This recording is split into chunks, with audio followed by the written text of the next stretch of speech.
Bismillahirrahmanirrahim. Alhamdulillahi rabbil alamin. Allahumma salli wa sallim wa barik ala Muhammad wa ala ali Muhammad. Allahumma inna nas'aluka ilman nafi'a wa rizqan tayyiba wa amalan mutaqabbala. Rabbana taqabbal minna innaka antas sami'ul alim wa tub alaina innaka antat tawwabur rahim.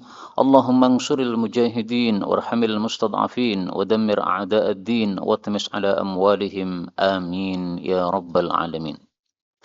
Alhamdulillah kaum muslimin rahimakumullah, kita lanjutkan pengajian hadis dari kitab Sunan At-Tirmidzi dan kita masih membahas hadis-hadis yang menafsirkan Quran, yaitu pada hadis 3064. Faqala al-muallif rahimahullahu ta'ala wa nafa'ana bihi wa bi'ulumihi fid dharain amin. Babun wa min suratil an'am. Bab tafsir surat Al-An'am. Surat yang keberapa? Yang ke-6. 3064 dari Ali radhiyallahu anhu bahwasanya Abu Jahal ini pamannya Ali atau pamannya Nabi sallallahu alaihi wasallam. Dia mengatakan kepada Nabi sallallahu alaihi wasallam, "Inna la nukadzibuk." Sesungguhnya kami tidak mendustakan kamu wahai Muhammad. Artinya apa? Mereka tahu bahwa Nabi itu orangnya jujur, sehingga tidak mungkinlah Nabi berdusta. Mereka udah tahu, mereka menyebutnya sebagai Al-Amin, orang yang terpercaya. Lah terus, apa yang mereka dustakan? Walakin akan tetapi nukadzibu, kami mendustakan bima ji'ta bih, sesuatu yang kamu datang dengan membawanya, yaitu Quran. Jadi maksudnya, kata Abu Jahal ya, seandainya kamu tidak membawa Quran, kami tidak masalah sama kamu. Tapi karena kamu membawa Quran, kemudian menyuruh kita untuk tidak menyembah berhala, nah kita nggak mau. Kita maunya itu nyembah berhala, Tuhan yang banyak, tidak hanya satu saja. Ya. Fa'anzalallah, lalu Allah pun menurunkan ayat yang membantah Abu Jahal tadi. فَإِنَّهُمْ لَا يُكَذِّبُونَكَ وَلَكِنَّ الظَّالِمِينَ بِآيَاتِ اللَّهِ يَجْحَدُونَ. Bukan membantah ya, ini menceritakan ya. Abu Jahal itu ya, sesungguhnya mereka orang-orang kafir itu tidaklah mendustakan kamu wahai Nabi sallallahu alaihi wasallam, akan tapi orang-orang yang zalim terhadap ayat-ayat Allah itu mereka membantah. Nah, jadi sesuai apa yang dikatakan oleh Abu Jahal kepada Nabi sallallahu alaihi wasallam. Jadi sebenarnya mereka tahu bahwasanya Nabi Muhammad tidak mungkin bohong. Bahkan juga sebenarnya mereka tahu bahwa yang disampaikan Nabi juga tidak salah, Pak. La ilaha illallah tidak salah. Mereka Nabi mengatakan saya dapat wahyu, tidak salah. Mereka tahu bahwa betul-betul sebenarnya Nabi Shallallahu alaihi wasallam dapat wahyu dari Allah. Kemudian kata-kata yukadzibunak ini bisa dibaca dua bacaan, Pak. Boleh dibaca dengan kaf di sukun, yukdzibunak. Ini dua bacaan yang mutawatir. Bacaan mutawatir boleh dibaca ya. Fa innahum, sesungguhnya mereka orang-orang kafir la yukdzibunak, mereka tidak menisbatkan kamu kepada dusta. Jadi kalau yukadzib pakai tasdid mendustakan. Tapi kalau yukdzib menisbatkan kepada dusta. Mendustakan tidak, mengatakan Muhammad dusta juga tidak ya. Dua-duanya tidak mereka lakukan. Yang mereka dustakan hanyalah apa yang dibawa oleh Nabi Muhammad sallallahu alaihi wasallam. Nah sekarang pertanyaannya, kenapa orang-orang kafir tidak menerima apa yang dibawa oleh Nabi Shallallahu Alaihi Wasallam? Salah satu sebabnya karena mereka itu mengandalkan akal, Pak. Rasulullah mengatakan nanti setelah mati ada kehidupan lagi. Nah mereka tidak merasa bisa menerima dengan akal.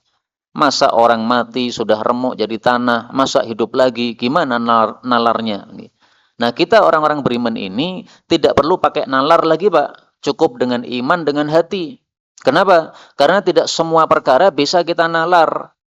Karena kalau semua perkara harus kita nalar untuk kita terima, ya nanti akhirnya banyak yang tidak kita terima dari Al-Quran.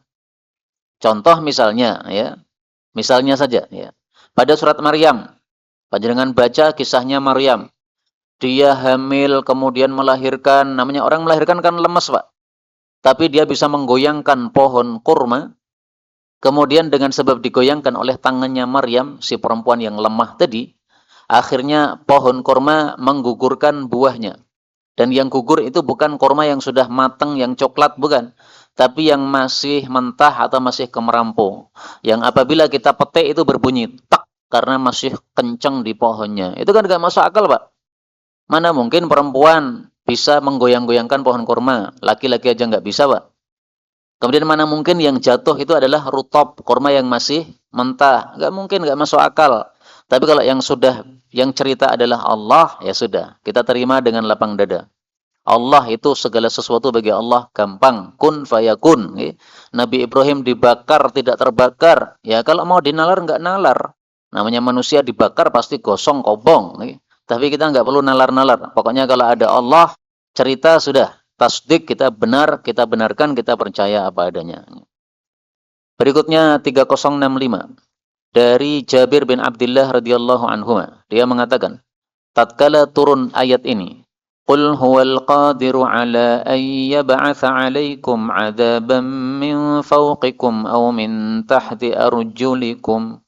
Katakanlah dia Allah itu maha mampu untuk mengirim kepada kalian satu siksa yang besar dari atas kalian. Dari atas berarti contohnya batu-batu dari langit. Bisa, Pak? Allah turunkan batu dari langit kemudian mati semua kita. Bisa. Au min tahti arjulikum, atau dari bawah kaki kalian. Misalnya ambles satu kota Solo ini. Bisa. Satu Indonesia ambles. Bisa, bagi Allah gampang. Nah, ini surat Al-An'am ayat 65. Begitu membaca ayat ini, maka Nabi sallallahu alaihi wasallam bersabda, "A'udzu biwajhik," aku berlindung kepada wajahmu ya Allah dari siksaan tersebut. Jadi beliau merasa ngeri, Pak.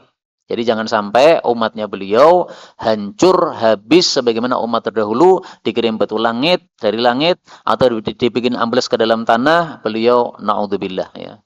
Dan ini menunjukkan bolehnya kita berlindung kepada wajah Allah. Wajah Allah termasuk sifat Allah.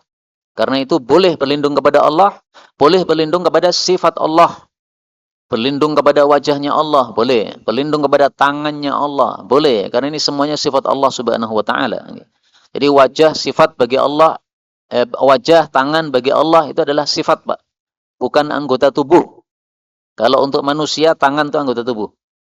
Kalau untuk manusia wajah itu anggota tubuh. Nah, untuk Allah kita tidak mengatakan anggota tubuh. Sifat Allah. Sifat zat istilahnya ya.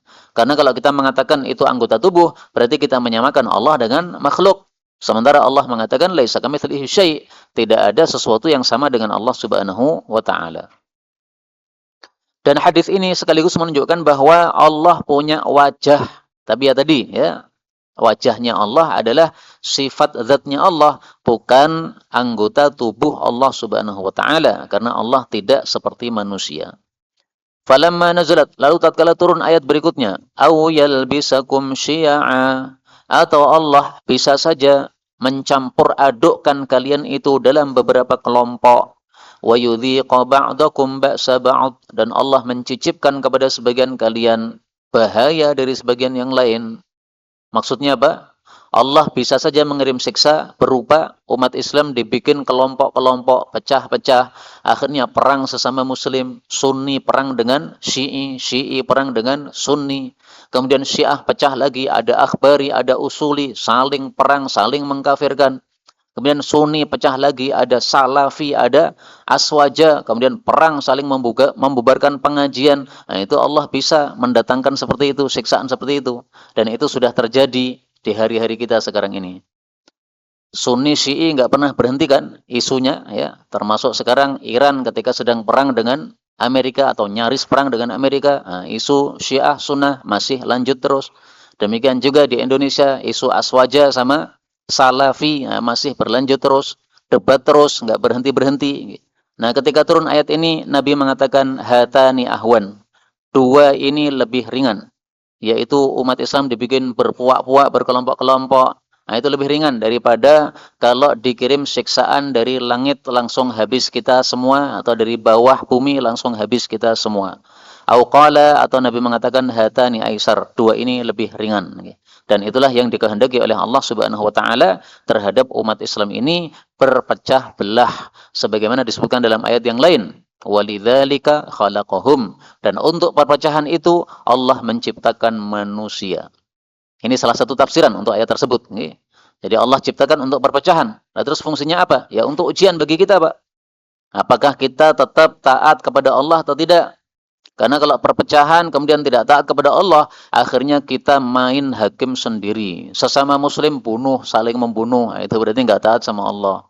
Pecah silahkan pecah, tapi jangan sampai melanggar aturan Allah Subhanahu wa taala. Loh gimana? Pecah tidak melanggar aturan Allah? Ya beda pendapat saja, beda isi kepala saja, tapi jangan sampai beda isi hati. Isi hati tetap sesama muslim, al-muslim akhul muslim. Adapun perbedaannya, maka dicari titik temunya kalau masih ada titik temunya. Kalau tidak ya sudah, berarti kita barok. Kita berlepas diri. Berikutnya 3066 dari Sa'ad bin Abi Waqqas radhiyallahu anhu dari Nabi sallallahu alaihi wasallam tentang ayat ini. Qul huwal qadiru ala an yab'atsa 'alaikum 'adzaban min fawqikum aw min tahti arjulikum. Ayat yang tadi sama ya. Maka Nabi Shallallahu Alaihi Wasallam bersabda, "Ama ketahuilah innaha sesungguhnya ayat ini kainatun akan datang alias betul-betul akan terjadi sesuai kalam Allah, yaitu bahwasanya umat Islam akan terpecah-pecah, kemudian akan saling perang sesama mereka." Maka hadis ini termasuk dalail nubuwah, termasuk bukti kenabian Nabi Muhammad Shallallahu Alaihi Wasallam. Karena ketika turun ayat ini, para sahabat belum pecah, Pak. Mereka masih bersatu di bawah panji Nabi Muhammad SAW, di bawah kepemimpinan Nabi Muhammad SAW. Tapi kemudian setelah beliau wafat, pecah. Ada Bani Umayyah menjadi khalifah. Kemudian Bani Abbasiyah nggak terima, dilengserkan. Akhirnya berganti Bani Abbasiyah yang menjadi khalifah. Kemudian akhirnya khilafah runtuh. Seperti sekarang ini kita tidak punya khilafah. Nah, karena tidak punya khilafah, akhirnya sesama kaum muslimin saling kontak-kontakan. Satu pengajian dengan pengajian yang lain. Saling tidak setuju pendapatnya, kemudian saling menjatuhkan. Nah, tidak bagus seperti ini. Ya. Kata Nabi, walam ya'ti ta'wiluha ba'du. Dan belum datang ta'wilan atau kejadian ayat tersebut sampai saat ini. Jadi saat Nabi bersabda itu belum terjadi. Tapi sekarang sudah terjadi betul-betul umat Islam terpecah-pecah menjadi kelompok yang sangat banyak. Berikutnya 67 dari Abdullah yaitu Ibnu Mas'ud radhiyallahu anhu, dia mengatakan tatkala turun ayat alladzina amanu wa lam yalbisu imanahum bidzulmin, orang-orang yang beriman dan tidak mencampur iman mereka dengan kezaliman. Al-An'am ayat 82. Syaqqa dzalika 'alal muslimin, maka berat hal itu bagi umat Islam. Maka mereka mengatakan, "Ya Rasulullah, wa ayyuna, siapa sih di antara kami la yadhlimu nafsah, yang tidak mendolimi diri sendiri alias tidak melakukan maksiat? Siapa di antara kita yang tidak pernah maksiat?" Semua pasti maksiat, pernah maksiat. Mata pernah maksiat, telinga pernah maksiat, mulut pernah maksiat, tangan pernah maksiat. Maka Nabi Shallallahu Alaihi Wasallam menjelaskan ayat tadi, laisa dzalika, bukan seperti itu tafsirannya. Jadi kata-kata zalim yang dimaksud dalam ayat ini bukan zalim kepada diri sendiri alias maksiat. Kalau maksiat ya semua orang pasti berbuat maksiat. Innama huwa syirku. Tiada lain zalim dalam ayat itu adalah syirik. Nah, maka zalim itu kan bisa dibagi tiga, Pak. Zalim terbesar kepada Allah, syirik. Zalim bawahnya lagi kepada sesama manusia. Zalim bawahnya lagi, zalim kepada diri sendiri yaitu maksiat. Jadi zalim bisa ke atas kepada Allah, bisa kepada diri sendiri, bisa ke samping kepada sesama manusia. Nah, yang dimaksud di sini zalim ke atas. Dalilnya apa? Alam tasma'u, kata Nabi, apakah kalian belum mendengar maqala Luqman, apa yang diucapkan oleh Pak Luqman libnih kepada putranya. Luqman ini bukan nabi tapi dia wali ya. Ya bunayya la tusyrik billahi inna syirka la zulmun azim. Ya bunayya atau ya bunayya dua qiraah ya. Wahai anakku, la tusyrik billah, kamu jangan syirik kepada Allah Subhanahu wa taala. Inna syirka, sesungguhnya syirik itu la zulmun azim, sungguh kezaliman yang besar. Nah, jadi di sini Nabi menafsirkan kata-kata zalim pada surat Al-An'am dengan kata-kata zalim yaitu syirik pada surat Al-Luqman. Sehingga ini termasuk contoh tafsirul Qur'ani bil Qur'ani. Wahada, dan ini adalah Min termasuk dari tafsiril Qur'ani bil Qur'an, menafsirkan Qur'an dengan Qur'an. Wa huwa a'la maratibi at-tafsir. Dan inilah martabat tafsir yang paling atas. Jadi paling bagus, paling atas, tafsirkan ayat Qur'an dengan ayat Qur'an yang lain. Bawahnya lagi tafsirkan ayat Qur'an dengan sabda Nabi sallallahu alaihi wasallam. Bawahnya lagi tafsirkan ayat Qur'an dengan perkataan para sahabat karena mereka ngaji tafsir kepada Nabi. Bawahnya lagi tafsirkan Quran dengan perkataan para tabi'in. Karena para tabi'in ngaji langsung kepada para sahabat, ngaji tafsirnya. Nah, bawahnya lagi tafsirkan Quran dengan ilmu bahasa Arab karena Quran turun dengan bahasa Arab. Adapun kalau kita tafsirkan Quran dengan bahasa kita, bahasa Indonesia atau otak-atik matuk, ya akhirnya jadi rusak tafsiran Quran. Sehingga ada yang mengatakan bahwasanya kita disuruh oleh Allah Subhanahu wa taala untuk untuk naik ke planet-planet yang lain selain bumi. Karena itu tafsirannya adalah tafsiran ngawur, tidak berdasarkan dari 4 yang kita sebutkan tadi. Dari Quran enggak ada, dari Nabi enggak ada, dari para sahabat enggak ada, dari tabi'in enggak ada, dari ilmu bahasa Arab juga tidak, ya mereka menafsirkan dengan sesuai akal mereka sendiri, ini tidak benarnya.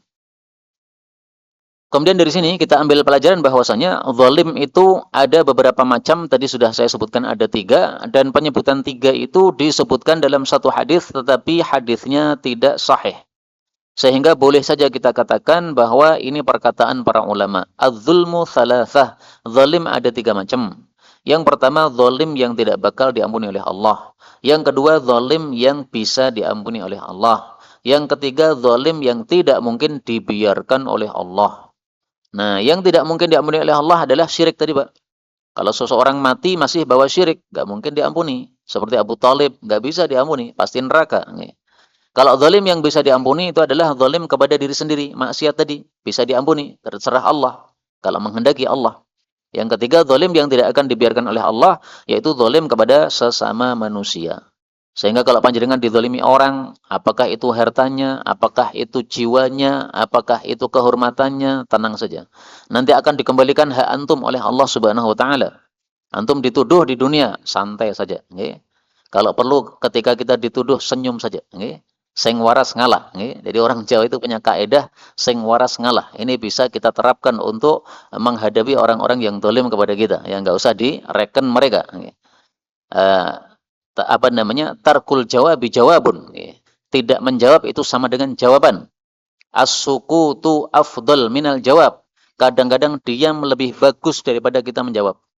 Karena kalau kita jawab, dia tambah dodro, tambah nuduh lagi, tambah nuduh lagi.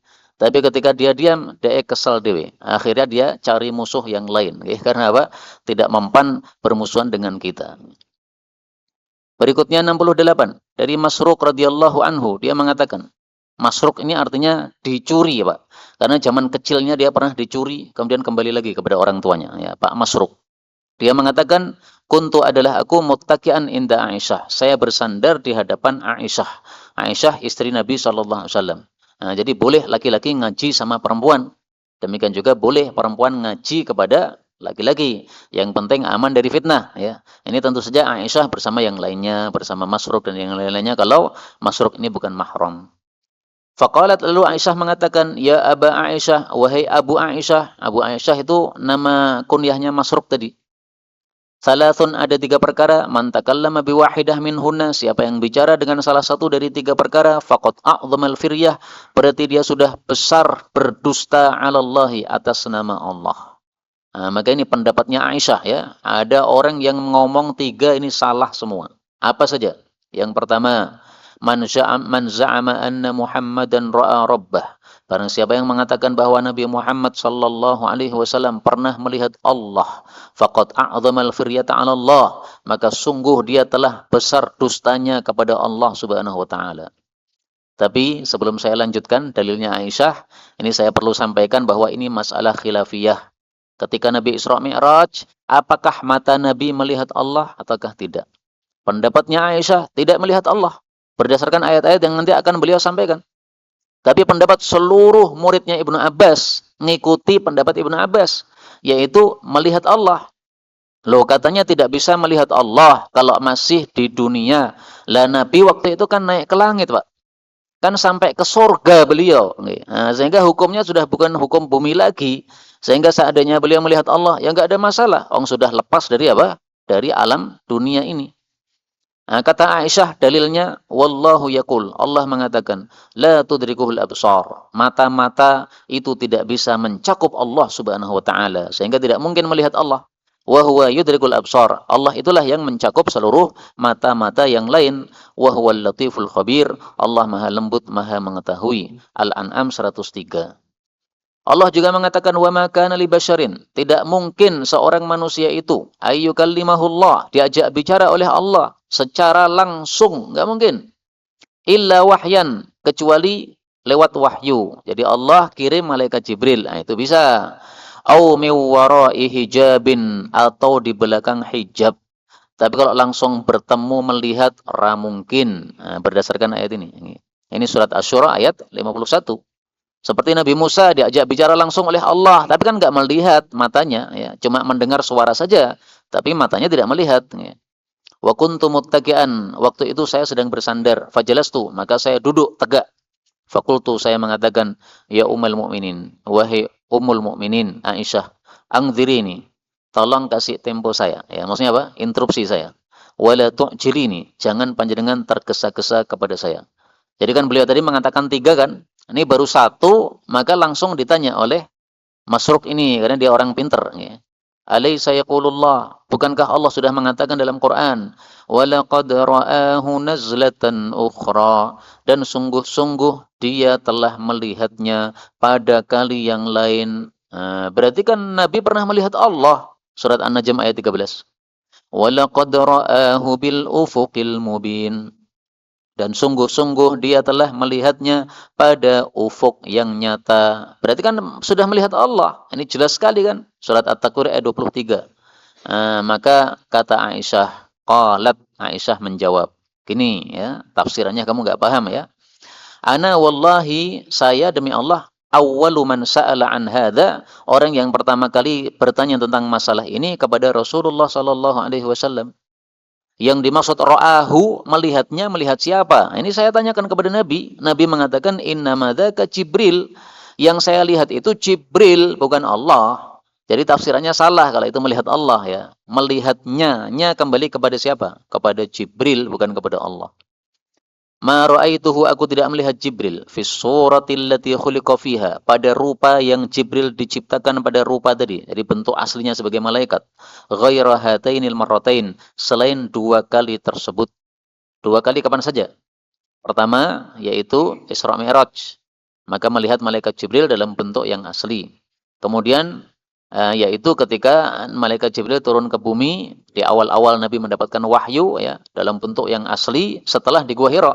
Sehingga Nabi ketakutan sampai Nabi jatuh pingsan.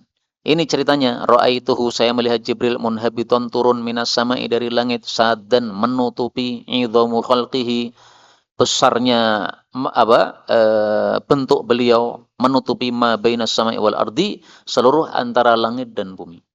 Jadi saking besarnya itu full, Pak. Misalnya kaki ya, kakinya di bumi, kepalanya di langit sundul sana. Jadi penuh angkasa ini dengan bentuknya malaikat Jibril alaihi salatu wassalam. Dan Jibril itu punya 600 sayap. Maka bayangkan sendiri ya, betapa besarnya malaikat Jibril alaihi salatu wassalam. Sampai akhirnya beliau ketakutan sampai pingsan jatuh. Habis itu bangkit lagi. Tapi kemudian dilanjutkan oleh Aisyah yang kedua, wa man za'ama, siapapun mengatakan anna Muhammadan katama syai'a, bahwasanya Nabi Muhammad menyembunyikan sesuatu mimma anzalallah, dari apa yang Allah turunkan kepada beliau, faqad a'zamal firyah 'ala Allah, berarti dia sudah besar dustanya kepada Allah Subhanahu wa taala. Maka Allah mengatakan dalam Al-Qur'an, dalilnya, ya ayyuhar rasulu balligh ma unzila ilaika min rabbik, wahai Rasul, sampaikanlah apapun yang telah diturunkan kepada engkau dari pemeliharamu. Surat Al-Maidah ayat 67. Ini yang kaitannya dengan perkataan Aisyah tadi ya. Kemudian yang ketiga, wa man za'ama, dan barang siapa yang mengatakan annahu ya'lamu, bahwasanya dia mengetahui ma fi ghadin, apa yang ada di hari esok. Bahwasanya Nabi tahu apa yang ada di hari esok. Atau bahwasanya seseorang dirinya mengatakan bahwa dia tahu apa yang ada di hari esok. Faqad a'zamal firyah 'ala Allah. Berarti dia sudah besar dustanya atas nama Allah Subhanahu wa taala. Karena Allah mengatakan dalam surat An-Naml ayat 65, "Qul la ya'lamu man fis samawati wal ardil ghaiba illallah." Katakanlah, tidak ada yang mengetahui siapapun yang ada di langit-langit maupun yang di bumi, perkara yang gaib selain Allah Subhanahu wa taala. Nah, jadi manusia Nabi Shallallahu alaihi wasallam itu juga manusia biasa, Pak. Manusia biasa artinya gimana? Tidak pernah melihat Allah matanya karena beliau sama dengan kita. Mata kita nggak mampu melihat Allah Subhanahu wa taala. Kemudian Nabi Muhammad sallallahu alaihi wasallam itu tidak pernah menyembunyikan apa? Menyembunyikan wahyu Allah Subhanahu wa taala. Ini dalil yang disampaikan oleh Aisyah bahwasanya Nabi tidak pernah menyembunyikan apa yang disampaikan oleh Allah Subhanahu wa taala. Ini sebenarnya lebih kuat lagi kalau kita bacakan dalil yang lain, Pak. Yaitu pada surat At-Takwir ayat 24. Allah mengatakan, "Wa ma huwa 'alal ghaibi bidhanin." Tidaklah Nabi Muhammad sallallahu alaihi wasallam terhadap wahyu pelit untuk menyampaikan. Artinya semuanya sudah disampaikan. Kalau ada yang disembunyikan berarti pelit. Nah, kata Allah, enggak pelit, berarti semua sudah disampaikan. Dan ini dotnya boleh dibaca dengan dha. Dha temannya ta. Kalau dibaca dengan dhanin, maka artinya beliau tidak mungkin tertuduh dalam menyampaikan wahyu. Nah, jadi semua wahyu sudah disampaikan. Nah, sehingga ayat ini menurut saya lebih kuat untuk membuktikan bahwa Nabi Muhammad sallallahu alaihi wasallam sama sekali tidak pernah menyembunyikan wahyu, ya, karena beliau dijamin oleh Allah Subhanahu wa taala tidak tertuduh dalam menyampaikan wahyu. Kemudian berikutnya 69. Di sini ada rawi bernama Atha bin Sa'ib. Ini seorang perawi yang diperselisihkan derajatnya. Dia meriwayatkan dari Ibnu Abbas radhiyallahu anhuma berkata, telah datang beberapa manusia kepada Nabi sallallahu alaihi wasallam, lalu mereka berkata, "Ya Rasulullah, anakulu ma naqtul?" Apakah pantas kita membunuh apa kita makan apa yang kita bunuh, wala naqul ma yaqtulullah, tetapi kita tidak mau makan apa yang dibunuh oleh Allah. Maksudnya apa? Maksudnya kalau hewan kita sembelih terus kita makan, kita anggap halal. Tapi kalau hewan mati, berarti kan yang membunuh Allah itu. Karena nyawa setiap makhluk itu di tangan Allah Subhanahu wa taala. Kemudian kita tidak boleh makan. Kok malah kebalik nih, ya. Apa yang kita bunuh, kita makan. Apa yang dibunuh oleh Allah, mestinya lebih halal dong. Nah, perkataan seperti itu sumbernya ternyata dari setan, Pak.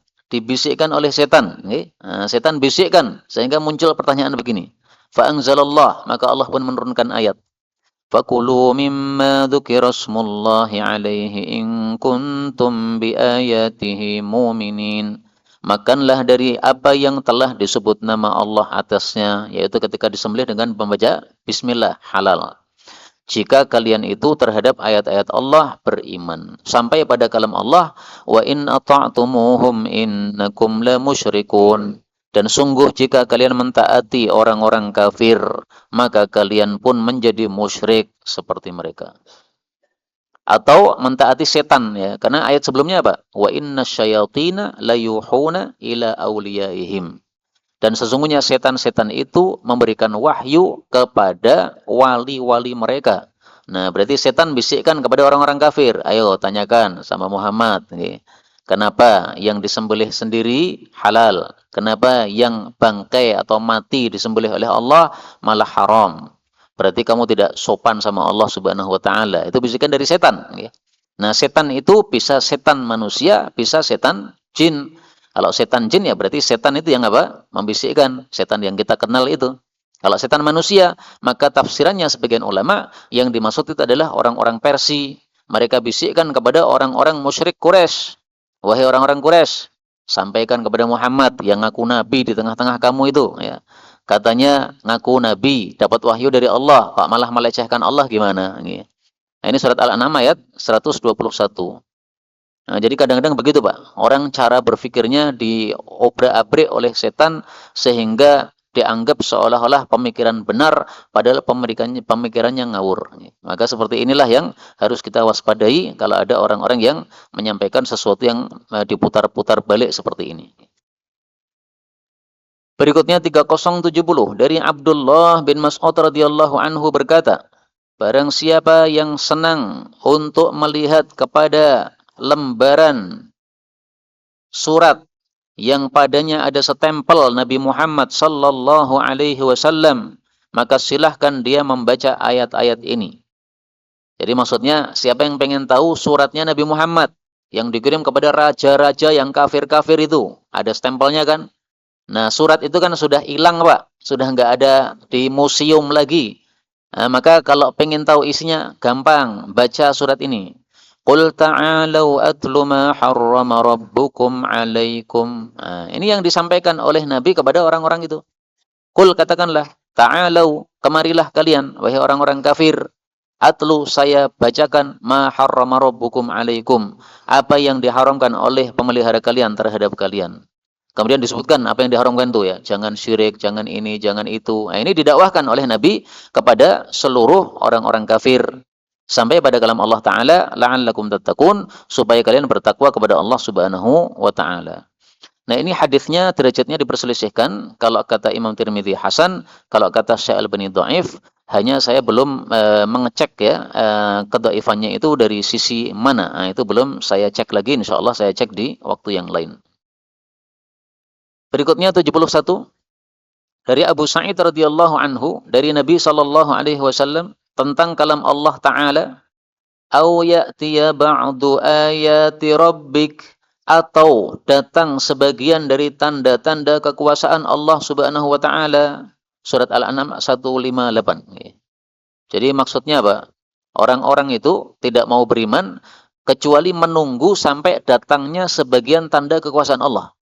Padahal tanda kekuasaan Allah yang sangat besar ini kalau muncul kemudian mereka baru beriman, imannya nggak diterima. Nah, sekarang yang dimaksud tanda besar ini apa ini?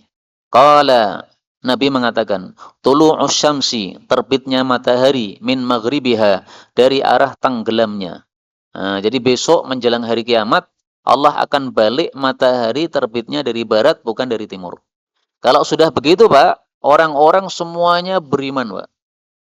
Karena mereka baru tahu, oh ternyata betul ya, matahari bisa terbit dari barat, sebagaimana disebutkan dalam Quran. Nah, baru sadar semua. Akhirnya mereka asyhadu an la ilaha illallah, asyhadu anna Muhammadar Rasulullah, masuk Islam. Enggak diterima. Sudah terlambat. Kalau mau masuk Islam sebelum terbit matahari dari barat. Kalau sudah terlanjur melihat matahari terbit dari barat, baru Islam. Nol, Islamnya nol, tidak ada nilainya di hadapan Allah. Tetap dianggap kafir, tetap masuk neraka karena sudah terlambat. Seperti perkataan kita, nasi sudah jadi bubur, mau diubah jadi nasi lagi, ora iso. Bagaimana mungkin? Nggak bisa. Nah, apakah tanda besar yang menyebabkan iman tidak diterima cuma satu ini, Pak? Ternyata ada tiga, Pak. Tidak cuma satu. Nah, kita lanjutkan hadisnya, 72. Dari Abu Hurairah radhiyallahu anhu, dari Nabi sallallahu alaihi wasallam bersabda, "Thalathun, tiga perkara, idza kharajna, kalau sudah keluar, maka la yanfa'u nafsan imanuha lam takun amanat min qabl." Tidak akan berguna kepada satu jiwa imannya yang dia itu belum pernah iman sebelumnya. Dua orang yang tidak berguna imannya kalau melihat salah satu dari tiga ini.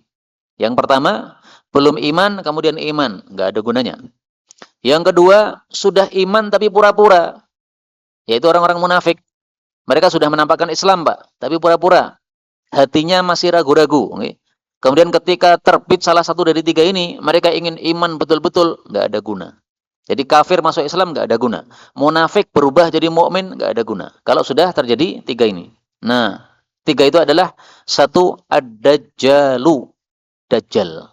Sehingga kalau Dajjal muncul, kemudian orang baru beriman, masuk Islam, loh ternyata betul ada Dajjal. Yang matanya satunya cacat, satunya buta. Berarti betul isi Quran, betul isi hadis Nabi. Saya masuk Islam saja, nggak ada guna. Yang kedua, ad-dabbah, binatang. Maksudnya binatang yang bisa bicara kepada seluruh manusia. Dalam riwayat-riwayat disebutkan, binatang ini akan muncul di negara Arab, nggih. Jadi bukan di Indonesia, Pak. Tapi ketika dia sudah muncul, dia bicara kepada seluruh manusia. Jadi dia di Saudi misalnya, dia bicara seluruh dunia bisa mendengar suaranya. Ini ajaib ya, karena memang makhluk yang diciptakan oleh Allah Subhanahu wa taala di akhir zaman ajaib sebagaimana Dajjal itu juga ajaib. Itu disebutkan oleh Allah dalam surat yang lain. Dabbatan minal ardi. Surat An-Naml ayat 82. وَإِذَا وَقَعَ الْقَوْلُ عَلَيْهِمْ أَخْرَجْنَا لَهُمْ دَابَّةً مِّنَ الْأَرْضِ تُكَلِّمُهُمْ أَنَّ النَّاسَ كَانُوا بِآيَاتِنَا لَا يُوقِنُونَ. Jadi kalau sudah menjelang kiamat, nah Allah munculkan satu binatang melata di bumi, bisa bicara kepada manusia, ngomong kepada mereka bahwa manusia semuanya ini tidak beriman kepada ayat-ayat Allah Subhanahu wa taala. Ya, selain orang-orang yang beriman tentu saja. Nah, maka ini binatang bisa bicara, Pak. Kok bisa binatang bisa bicara kepada manusia? Nah, gampang bagi Allah membuat seperti ini, kun fayakun, selesai. Kok bisa di satu tempat binatangnya bicara, tapi semua orang di seluruh dunia bisa mendengar ucapannya dan bisa paham? Gampang bagi Allah. Sekarang saja misalnya televisi misalnya ya di setel di satu tempat, kemudian bisa di setel di mana-mana di seluruh dunia. Nah, bagi Allah seperti ini berarti gampang. Yang ketiga adalah tadi tulu'us syamsi minal maghrib, terbitnya matahari dari arah barat, au qala min maghribiha, atau Nabi mengatakan dari arah tenggelamnya. Mudah-mudahan iman kita diterima oleh Allah Subhanahu wa taala sehingga kita tidak termasuk orang-orang yang disebutkan dalam ayat ini tadi. Amin ya rabbal alamin. Berikutnya 73 dari Abu Hurairah radhiyallahu anhu bahwasanya Rasul sallallahu alaihi wasallam bersabda, qala Allah azza wa jalla, berkata Allah taala, wa qauluhul haq, dan kalam Allah itu adalah pasti benar. Idza hamma 'abdi, kata Allah, apabila hambaku menginginkan bihasanatin, suatu perbuatan baik, faktubuha lahu hasanatan, maka catatlah untuk dia satu kebaikan. Jadi panjenengan sudah berniat untuk hadir pengajian setelah sholat maghrib. Ternyata tidak jadi, Pak. Tapi sudah niat, nah, udah ada pahalanya. Fa'in amilaha, kalau betul-betul dia itu mengamalkannya, faktubuha lahu, maka catatlah dia untuknya bi asyri amsalihha, 10 kali lipatnya. Jadi kalau enggak jadi tetap dihitung 1. Kalau jadi dihitung 10. Dan 10 ini bukan batasan akhir. Ini hanyalah batasan awal. Minimal dihitung 10. Kita melakukan sholat, nah, dilipat gandakan minimal 10. Ikut pengajian, minimal 10. Kemudian setelah itu kita sholat sunnah, minimal dihitung 10. Setelah itu kita membaca Quran sebelum tidur, 1 juz, dihitung 10, minimal. Kalau ikhlasnya sempurna, itu bisa lebih dari 10 sampai tanpa batasan. Wa idza hamma bisayyi'ah, kalau seseorang itu menginginkan perbuatan buruk, fala taktubuha, jangan tulis. Fa in amilaha, kalau betul-betul mengamalkannya, faktubuha bimithliha, barulah ditulis semisal, alias dihitung 1 saja. Jadi orang ingin untuk mencuri, betul-betul dia keluar dari rumah melakukan pencurian, dihitung 1. Fa in tarakaha, kalau dia meninggalkan keinginan buruk tadi, wa rubbama qala fa illam ya'mal biha, kalau dia tidak jadi mengamalkannya, faktubuha lahu hasanah, maka catatlah untuk dia satu kebaikan, satu pahala. Jadi berniat buruk dibatalkan, malah dapat pahala. Tapi jangan salah paham ya. Yang dimaksud dibatalkan ini dibatalkan karena Allah, bukan karena manusia. Kalau maling misalnya sudah datang ke masjid, dia ingin menjebol kotak infak masjid. Jam 12 malam biasanya kosong masjidnya, Pak. Lah ini tumben jam 12 malam ada satu orang di masjid baca Quran. Akhirnya dia nggak jadi maling, Pak. Nah, kalau nggak jadi maling gara-gara manusia gini, tetap dihitung 1. Kenapa? Dia sudah beraksi. Ya. Jadi aksinya itu datang dari rumah menuju ke masjid, meskipun belum sempat nyongkel, tapi sudah beraksi berjalan, itu udah dihitung 1. Adapun yang di sini tarokaha, meninggalkannya karena Allah. Karena dalam Sahih Muslim disebutkan tarokaha min jarraya. Dia meninggalkannya gara-gara takut kepada saya, kata Allah Subhanahu wa taala. Nah, maka ini penting kita menafsirkan satu hadis dengan hadis yang lain yang lebih lengkap. Tsumma qara'a, kemudian Nabi membaca ayat. Man jaa'a bil hasanati falahu asyrun amsaluha. Barang siapa yang datang dengan kebaikan, maka dia mendapatkan 10 kali lipatnya. Ini boleh dibaca asyrun, boleh dibaca asyru. Kalau asyrun amsalu, kalau asyru amsali. Ini surat Al-An'am ayat 160. Adapun dalilnya bahwasanya 10 ini adalah bukan batasan, maka Allah Subhanahu wa taala menyebutkan pada surat Al-Baqarah, wallahu yudha'ifu liman yasha. Dan Allah itu melipat gandakan untuk siapapun yang dikehendaki, artinya dilipat gandakan tanpa ada batasan maksimal. Terserah Allah Subhanahu wa taala. Supaya dilipat gandakan, kuncinya apa? Ikhlasnya disempurnakan. Karena itu para ulama mengatakan, akhlisun niyat tanalu a'lad darajat.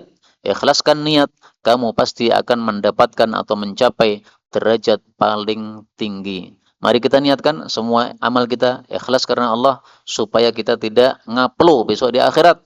Karena kalau tidak ikhlas, maka pahalanya nol atau pahalanya sangat sedikit, sehingga kita rugi sendiri. Na'udzubillahi min syarri dzalik. Inilah yang dapat disampaikan, betul dari Allah. Kalaupun ada salahnya, fa astaghfirullahal azim li wa lakum walhamdulillahi rabbil alamin.